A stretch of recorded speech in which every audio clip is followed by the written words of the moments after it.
Praise the Lord. आज हम समय के बारे में जानने की कोशिश करेंगे कि समय क्या चीज़ है। हम परमेश्वर का धन्यवाद करते हैं। अ टेस्टिंग टाइम,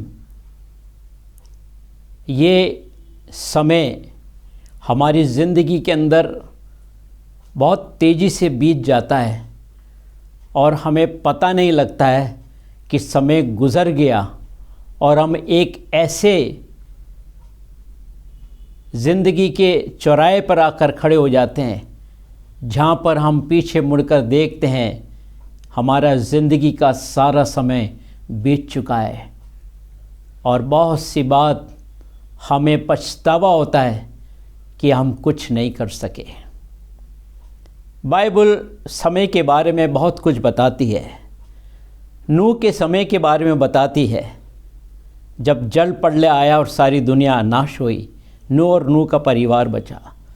सदोम और गमोरा के बारे में उस समय को बताती है कि जब परमेश्वर का क्रोध उनके पाप के द्वारा सदोम और गमोरा पर भड़का और लूत के परिवार को परमेश्वर ने बचा लिया और सदोम और गमोरा आग और गंधक से जलाया गया। उस समय की बात है। हम देखते हैं कि इस्राएलियों का समय मिस्र की गुलामी के अंदर और 40 साल विल्डरनेस के अंदर एक जंगल यात्रा के अंदर उन्होंने बिताया। उस समय के बारे में हम देखते हैं। परसिक्यूशन के बारे में बाइबल हमें बताती है। रैप्चर के बारे में बताती है कि कैसे रहस्य में आगमन होने जा रहा उसका। अंत के दिनों के बारे में बाइबल बताती है और बरगस्तगी के दौर के बारे में, जब इंसान इस संसार में पूरी तरह से लिप्त हो जाएगा और अपने जीवन की सुध बुध खो देगा। और आज हम देखते हैं इंटरनेट का ज़माना। हर आदमी इंटरनेट के अंदर उसको चाहता है कि मैं उसके अंदर जाऊं और वो एक समुंदर है। और जब मनुष्य इंटरनेट में चला गया तो फिर वहाँ से उसके लिए लौटना मुश्किल होता है। हर दिन वो चाहता है कि मैं नई नई चीज़ों को देखूं, उसका जी नहीं भरता है। लेकिन मेरे प्रियो, मैं आज आपको बताना चाहता हूँ कि ये एक शैतान का इंस्ट्रूमेंट है इन अंतिम दिनों के अंदर, कि कितने लोग आज इस इंटरनेट के जाल के अंदर फंस गए हैं। आज हर एक आदमी के पास मोबाइल है, चाहे आप बस में जाओ, चाहे आप ट्रेन में जाओ, चाहे आप प्लेन में जाओ, हर आदमी के हाथ में मोबाइल है और वो कुछ देखना चाहता है और सब अलग अलग चीज़ों को देख रहे हैं। हम परमेश्वर का धन्यवाद करते हैं, लेकिन धन्य हैं वो लोग जो परमेश्वर के समय को पहचानते हैं। और इसलिए हम देखते हैं ये अनुग्रह का समय है और अनुग्रह का समय एक दिन आएगा जब अनुग्रह का द्वार बंद हो जाएगा। उस समय हम प्रवेश करने की कोशिश करेंगे तो भी हम उस द्वार के अंदर एंटर नहीं हो सकते जो हमें अनंत जीवन के अंदर ले जाएगा। प्रियो, आज हमें जागने की ज़रूरत है। बाइबल हमें बताती है, रोमियो की पुस्तक और उसके 13 अध्याय उसके 11 पद में, समय को पहचान कर ऐसा ही करो, इसलिए कि अब तुम्हारे लिए नींद से जाग उठने की घड़ियां पहुंची है। क्योंकि जिस समय हमने विश्वास किया था उस समय के विचार से अब हमारा उद्धार निकट है। हम परमेश्वर का धन्यवाद करते हैं। या बाइबल का लेखक रोमियो की कलीसिया के अंदर पौलुस इस खत को लिखते वक्त कहता है, समय को पहचान कर ऐसा ही क्या करो। बाइबल बताती है कि सचमुच में समय को कौन पहचानता है। मैं एक समय की व्याख्या करना चाहता हूँ। टाइम के अंदर 4 अक्षर होते हैं, लेटर होते हैं। TIME।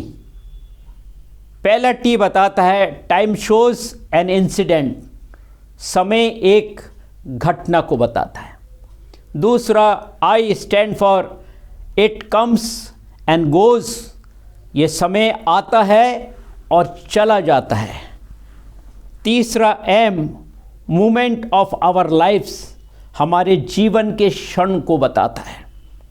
चौथा है एक्सपेक्टेशन, समय से उपेक्षा करता है हर आदमी। आज हमारे बुरे दिन हैं, कल हमारे अच्छे दिन आएंगे। आज हमारे बच्चे पढ़ाई कर रहे हैं, एक दिन अच्छी नौकरी पर जाएंगे, हमारा घर अच्छा होगा, हमारे दिन अच्छे आएंगे। समय की उपेक्षा करना। हम परमेश्वर का धन्यवाद करते हैं। किसी ने अलग अलग लोगों ने टाइम की व्याख्या दी है। टाइम इज़ ग्रेट, समय महान है। हम देखते हैं उत्पत्ति की पुस्तक 41:38 से 43 पद में, यूसुफ छोटा सा था, कैसे व्यापारियों के हाथ में बेचा गया और मिस्र पहुंचाया गया, पोती घर में पाला पोसा गया, वहाँ से वो जेल में गया, जेल से वो फ़िरौन के महल में गया, जहाँ पर उसको फ़िरौन ने प्रधानमंत्री बना दिया।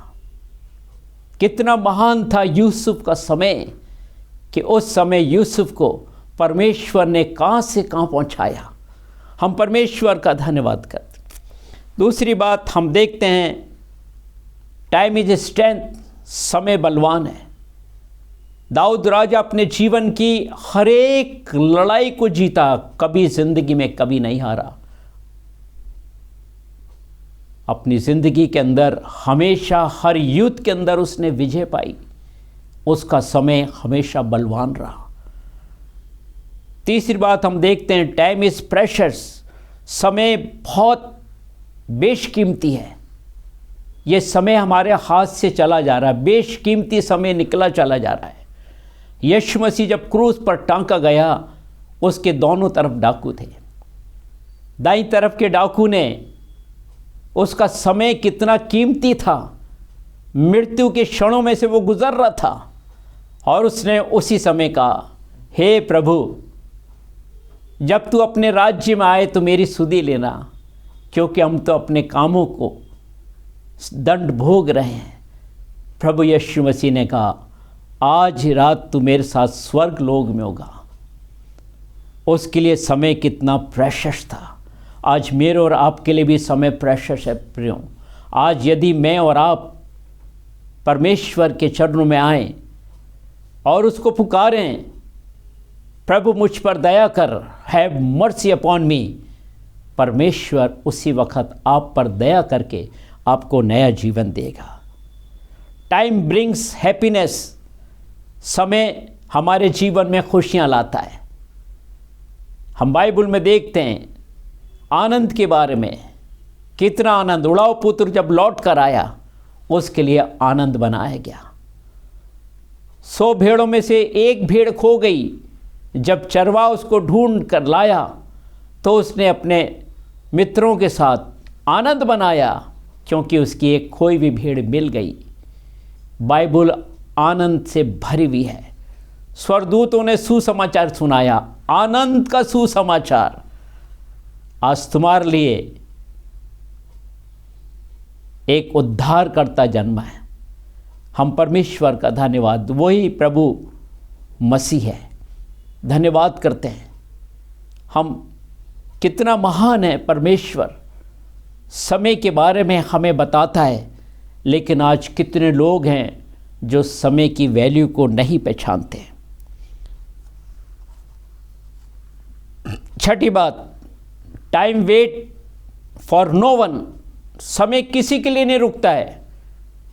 चाहे वो अलेक्जेंडर द ग्रेट हो, चाहे वो लुकमान हकीम हो, चाहे वो बड़े से बड़े सूरमा हरकुलियस क्यों ना हो, चाहे वो रुस्तम हो, सबको समय ने खाक से मिला दिया।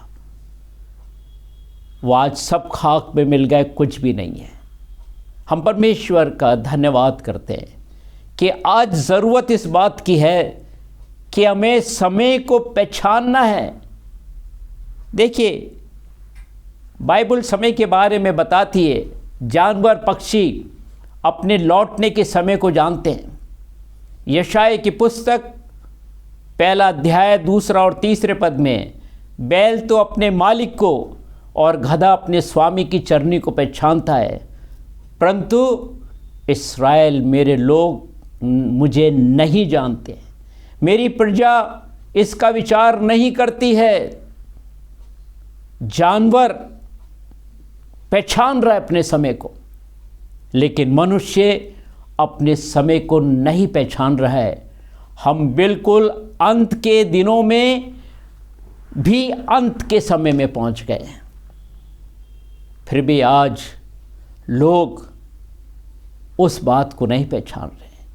यिर्मयाह की पुस्तक 8 बाब की 7 आयत में लिखा है, आकाश में लग अपने समयों को जानता है, पंडुक्पी सुपाबेनी अपने और सारस भी अपने आने के समय को जानता है, परंतु मेरी प्रजा मेरे नियम को नहीं जानती।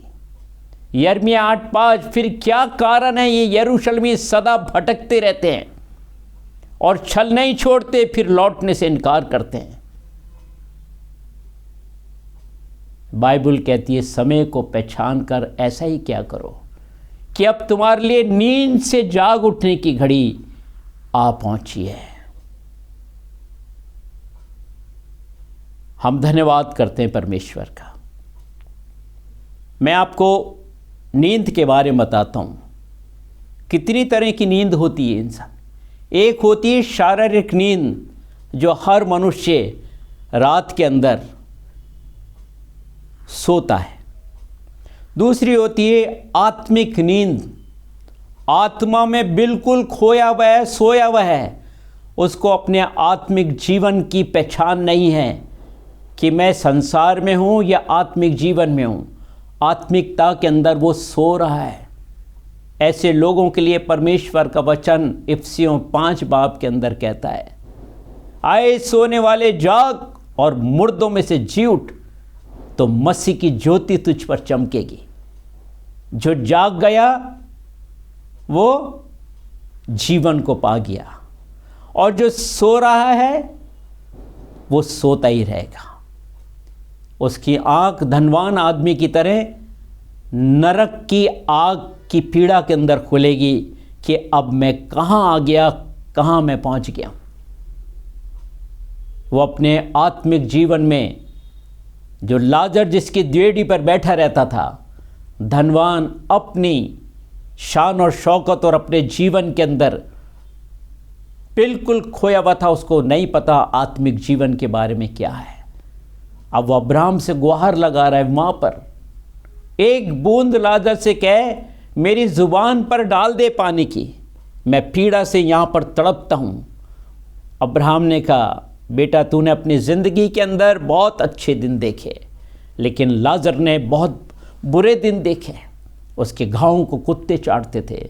और धनवान आदमी की जो मेज से चूरन गिरती थी वो खाता था और खुश रहता था। आज हम कहाँ हैं? Where will we stand eternity? हम अपने अंत के समय को कहाँ बिताएंगे? क्या हम स्वर्ग लोक में बिताएंगे या उस पीड़ा के अंदर जिसकी कभी आग नहीं बुझती, जिसका कभी कीड़ा नहीं मरता? तीसरी नींद गफलत की नींद। आज बहुत लोग गाफिल हैं, गफलत की नींद में सो रहे हैं। उनको पता ही नहीं कि संसार में क्या हो रहा है, क्या नहीं हो रहा है। बाइबल बता रही है बिल्कुल करीब हम पहुंच चुके हैं, कब किस वक्त यीशु मसीह आ जाए। लेकिन जो तैयार हैं वो उसके रहस्यमय आगमन के अंदर विदिन अ सेकंड के अंदर ये सब कुछ हो जाएगा। जो मसीह में सो गए पहले उनकी कब्रें खुल जाएगी, वो जी उठ जाएंगे, और जो हम जिंदा होंगे हम एक अलौकिक देह के अंदर, ग्लोरीफाई बॉडी के अंदर हमारा जीवन ट्रांसफॉर्म हो जाएगा और हम परमेश्वर के साथ, यीशु मसीह के साथ बादलों पर उठा लिए जाएंगे ताकि हम उसका इस्तकबाल करें। हम देखते हैं चौथी नींद थकावट की नींद। जब आदमी थक जाता है, बहुत मेहनत मशक्क़त करता है, तो उसको बड़ी नींद आती है और वो उस नींद में सो जाता है। और पांचवी है हमेशा की नींद, जिसको मृत्यु कहते हैं। एक वो नींद होती है फिर आदमी कभी नहीं जागता है, उसके पास फिर मौका नहीं है ज़िंदगी के अंदर कि मैं कुछ कर सकूं। प्रभु ने मुझे इस नींद के ऊपर एक अशार लिखाया है जो मैं आपके सामने पेश करने जा रहा हूं। जाग कर भी आए नादान तू क्यों सोता है, जाग कर भी आए नादान तू क्यों सोता है, फजल की दुनिया में रहकर तू क्यों फजल खोता है, फजल की दुनिया में रहकर तू क्यों फजल खोता है। उठ गफलत की नींद से, उठ गफलत की नींद से, देख वक्त की आंधियों को, क्या समझकर तू मौत के आगोश में सोता है, क्या समझकर तू मौत के आगोश में सोता है। प्रियों, आज इंसान को नहीं पता उसका जीवन का अंत कब हो जाए, और दूसरी बात यीशु मसीह का नहीं पता कि वो कब आ जाए। इसलिए हमें हर समय जागृत रहना चाहिए, और इसलिए मैं 4 समय का जिक्र आपके सामने करूंगा। पहले समय का जिक्र है the time of God's mercy, परमेश्वर के दया का समय।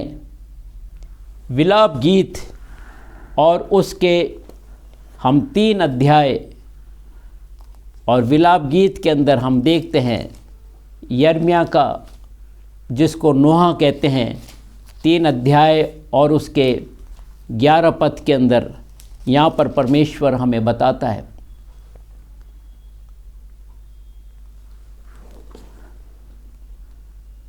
विलाप गीत, हम मिट नहीं गए, ये उसकी महाकरुणा का फल है, क्योंकि उसकी दया अमर है। जब प्रतिभोर हमारे जीवन में नई होती चली जाती है, कितनी बड़ी बात है। हम मिट नहीं गए, ये परमेश्वर की महाकरुणा का फल है, क्योंकि उसकी दया अमर है। आज लोग परमेश्वर की करुणा को और दया को नहीं समझ रहे। बाइबल हमें बताती है भजन संहिता 103:8 के अंदर, यहोवा दयालु है। व्यवस्था विवरण 4:31 में, तेरा परमेश्वर दयालु है, वो तुझे नहीं छोड़ेगा। परमेश्वर यहोवा को स्मरण करिए, उसने अब्राहम की विनती को सुना, और सदोम और गमोरा में से परमेश्वर ने लूत और लूत के परिवार को बचा लिया। वो विनती सुनने वाला है, अनुग्रह करने वाला है, करुणा करने वाला है, दया करने वाला है। वो अनुग्रहकारी है, विलंब से कोप करने वाला, अति करुणामय है। वो कहता है, मैं तुम्हारे पापों को अपनी पीठ के पीछे फेंक दूंगा, मैं तुम्हारे पापों को समुंदर की तह में डाल दूंगा, मैं तुम्हारे पापों को पूरब से पश्चिम जितना दूर है उतनी दूर कर दूंगा, मैं तुम्हारे पापों को फिर स्मरण नहीं करूंगा। प्रियों, कितना प्यारा परमेश्वर है हमारा, जो हमसे प्रीति करता है, हमसे प्रेम करता है, हम पर दया और करुणा उंडेलता है। प्रति भोर कहता है, तुम मिट नहीं गए, ये परमेश्वर की महाकरुणा का फल है। हम देखते हैं आज हर पल उसकी करुणा हमें देखने को मिलती है। रोमियो 2 अध्याय और उसके 4 पद में लिखा है, क्या तू उसकी कृपा और दया और सहनशीलता और धीरज रूपी धन को तुच्छ समझता है, और क्या तू नहीं जानता कि परमेश्वर की दया और उसका धीरज तुझे जो है मन फिराव को सिखाती है। हम परमेश्वर का धन्यवाद करते हैं। दूसरा समय हम देखते हैं the time of God's grace. एक समय परमेश्वर का आया अनुग्रह। अनुग्रह का मतलब हम जिसके योग्य नहीं थे, जिसके लायक नहीं थे, परमेश्वर ने उस पर अनुग्रह कर दिया। और इसलिए एक 14 में यूहन्ना की इंजील में लिखा है, और वचन देहधारी हुआ और अनुग्रह और सच्चाई से परिपूर्ण होकर हमारे बीच में डेरा किया। बहुतायत का अनुग्रह आज उंडेला जा रहा है। यह अंतिम दिन है और अनुग्रह उंडेला जा रहा है। आप उस अनुग्रह को पहचानिए और जानिए परमेश्वर आपसे प्रेम करता है और परमेश्वर चाहता है कि आप अनुग्रह के द्वारा उद्धार पा सकें। हम धन्यवाद करते हैं बाइबल में इफिसियों 2 बाब के अंदर और उसके 2 बाब के अंदर और उसकी 8 आयत के अंदर हम देखते हैं परमेश्वर के वचन में यहाँ लिखा है, क्योंकि विश्वास के द्वारा अनुग्रह से हमारा उद्धार हुआ है। विश्वास करना है, अनुग्रह के द्वारा हमारा उद्धार है। आज मनुष्य मोक्ष के लिए कैसी कैसी तपस्या कर रहा है, कैसे कैसे यत्न कर रहा है, कैसी कैसी पीड़ाओं में जा रहा है। मैं बहुत सी जगह जब टूर पर सेवा के लिए निकलता था, मैंने देखा कितने लोग एक टांग पर खड़े हैं। मैंने पूछा जाकर, बाबा ये क्या कर रहे हो? कह रहे जी मोक्ष प्राप्ति के लिए। अरे भाई, मोक्ष प्राप्ति तो मुफ्त में है, उस पर विश्वास करो। जो यीशु का नाम लेगा वो उद्धार पाएगा। हमने विश्वास किया, परमेश्वर का अनुग्रह हो गया। विश्वास के द्वारा हम उसके पुत्र बन जाते हैं। यूहन्ना 1:12 के अंदर जितनों ने उसे ग्रहण किया वो परमेश्वर की संतान बन गए। अर्थात ना तो लहू से, ना जिस्म ख्वाहिश से, ना इंसान के इरादे से, बल्कि वो परमेश्वर से उत्पन्न हो गए, उसकी संतान बन गए। आज विश्वास के द्वारा उद्धार है। मुझे मौका मिला एक बार हरिद्वार में जाने का। मैंने देखा एक साधु जी को एक तख्ते पर सो रहे थे और उसके अंदर जो है कुछ कीलें निकल रही थी। मैंने पूछा, साधु जी ये क्या कर रहे हो आप? कह रहे, बेटा ये शांति और मोक्ष प्राप्ति का है। मैंने कहा नहीं, विश्वास के द्वारा मोक्ष प्राप्ति है। आप उस पर विश्वास करें, आपकी कीमत उसने अदा कर दी पापों की। हमें सिर्फ विश्वास करके उद्धार पाना है। बाइबल में लिखा है, और विश्वास से अनुग्रह ही के द्वारा तुम्हारा उद्धार हुआ है। हम देखते हैं तीतुस की पत्री 3:7 के अंदर, जिससे हम उसके अनुग्रह से धर्मी ठहरकर अनंत जीवन की आशा के अनुसार वारिस बने। अनंत जीवन के वारिस बन जाते हैं अनुग्रह के द्वारा। हम परमेश्वर का धन्यवाद करते हैं। आज ज़रूरी इस बात की है कि हमें इस बड़ी सच्चाई को जानने की ज़रूरत है। तीसरी बात, the time of God's patience, परमेश्वर का धीरज का समय।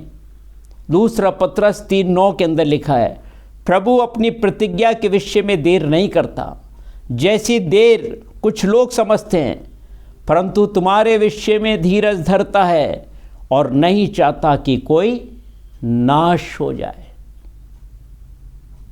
परमेश्वर चाहता ही नहीं है, वो चाहता है सबका उद्धार हो। वो चाहता है सब स्वर्ग के राज्य में दाखिल हो जाए।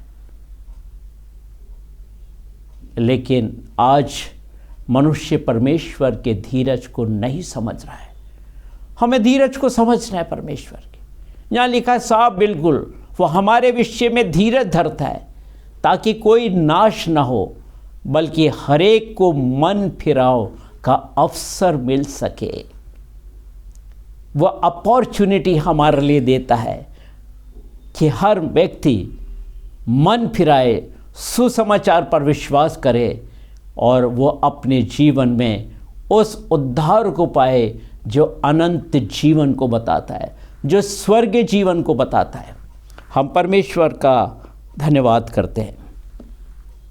नूह 120 साल तक प्रचार करता रहा और परमेश्वर धीरज धरता रहा, लेकिन किसी ने नहीं सुना। जब जल प्रलय आया, नूह और नूह का परिवार जहाज में चला गया। जब लोगों के घरों में पानी भर गया, यहाँ तक कि लोग भागे और उस जहाज के पास जाकर कहने लगे, नूह हमारे लिए दरवाज़ा खोल दे, क्योंकि तू जो कह रहा था वो सच कह रहा था, हमने तेरी बात को नहीं माना। अंदर से जवाब आया, नूह ने कहा, जिस दरवाजे को परमेश्वर ने बंद कर दिया मैं उसको खोल नहीं सकता। प्रियों, आज भी अगर हम जागते हैं तो हमारे लिए आज भी सवेरा है। हम परमेश्वर का धन्यवाद करते हैं। प्रभु हमें जीवन देना चाहता है। वो आया इसलिए, यूहन्ना 10:10 में लिखा है, मैं इसलिए आया हूँ ताकि तुम्हें जीवन दूँ और बहुतायत का जीवन दूँ। और वो जीवन आज मेरे और आपके लिए देता है।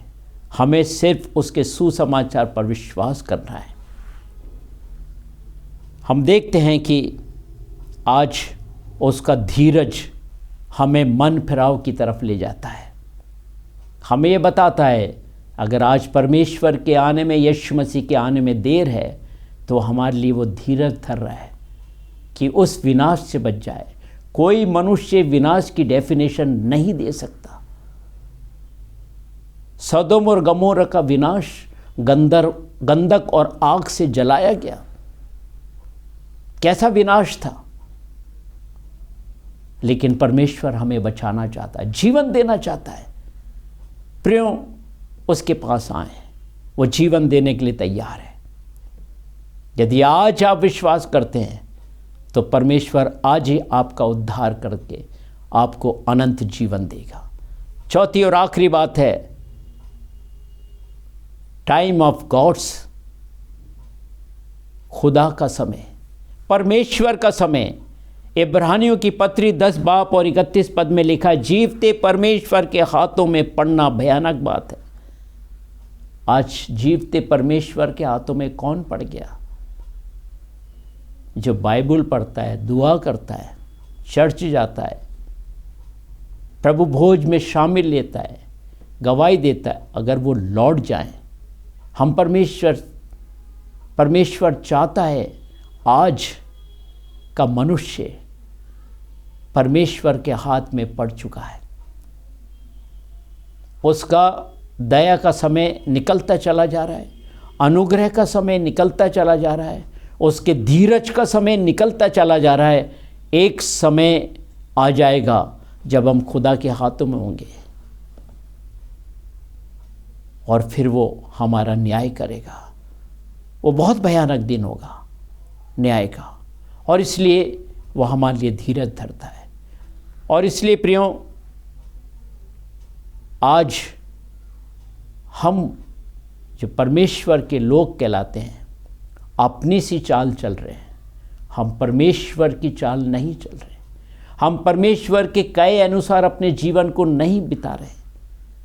हम परमेश्वर के वचन के अनुसार अपने जीवन में नहीं चल पा रहे। हम अपना प्रार्थना का समय, वचन का समय जो हमें देना चाहिए था, हम नहीं दे पा रहे। आज हमें जागने की ज़रूरत है। आज हमें जागने की ज़रूरत है। इसलिए वचन कहता है, समय को पहचान कर ऐसा ही किया करो, क्योंकि अब तुम्हारे लिए नींद से जाग उठने की घड़ी आ पहुंची है। प्रियों, आज हमारे पास समय है, और इस समय की कदर जिसने करी, परमेश्वर ने उसको बुलंदियों पर पहुंचा दिया। क्या आप चाहते हैं कि आप भी उस डाकू की तरह परमेश्वर के साथ स्वर्गलोक में हों? तो आज ही अपना मन फिराएं, परमेश्वर के सुसमाचार पर विश्वास करें। हम प्रार्थना करें। प्रभु जी, जितने लोगों ने आपके वचन को सुना है, ये जीवित वचन है प्रभु जी। आज हमें समय के बारे में हमने जाना है कि समय को पहचान कर ऐसा ही क्या करो, अब तुम्हारे लिए नींद से जाग उठने की घड़ी आ पहुंची है। प्रभु जी, हम प्रार्थना करते हैं हमारे तमाम प्रियजनों के लिए, जितने लोगों ने इस वचन को सुना है। प्रभु, इस वचन के द्वारा उनके जीवन के अंदर आप अनुग्रह की आशीष उंडेले, उद्धार की आशीष उंडेले पिता परमेश्वर, स्वर्गीय राज्य की आशीष उंडेले, अपना बेटा और बेटी बनाने की आशीष उनको दीजिए, ताकि वह आपके साथ जब आप आएँ तो बादलों पर उठाए जाएं और आपके साथ स्वर्ग में प्रवेश कर सके। इस विनती को आपने सुना, ग्रहण किया, धन्यवाद के साथ यीशु मसीह के नाम से, आमीन।